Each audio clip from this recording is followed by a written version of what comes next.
Pumasok na sa ika-18 araw ang krisis sa Zamboanga City at makibalita tayo mula sa ating kasamang si Jun Veneracion. Jun?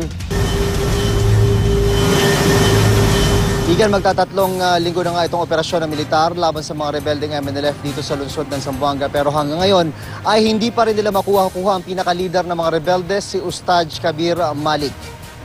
Marami na ang mga sumuko, marami na ang mga napatay na rebelde. Katunayan kahapon ay 23 katawan ng mga rebelde ang narecover ng mga tropa ng gobyerno. Mahigit 30 naman ang mga nagsipagsuko. Sa panig ng mga sundalo, 1 ang patay at 7 ang sugatan kahapon. At mula na magsimula ang gera rito, mahigit 300 milyon na ang nagagastos ng AFP.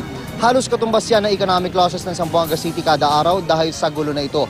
Sa dami ng puwersa at kagamitan na ibinubuhos ng gobyerno, hindi pa rin nila nakukuha ang main group ng mga rebelde sa pamumuno ni Kabir Malik. Sabi ng AFP, ilang bahay na lang ang target ng kanilang killing operation at nakasisiguro sila na nandoon ang grupo ni Malik.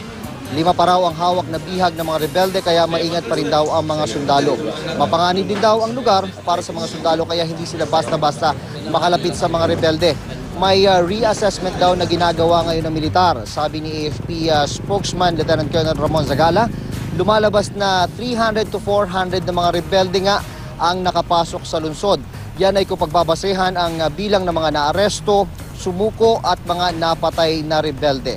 At sa kanilang tansya, 4 na pupa ang mga tinutugis nila. At yan ang latest mula rito sa lungsod ng Zamboanga. Balik sa Igan. Maraming salamat, Jun Veneracion.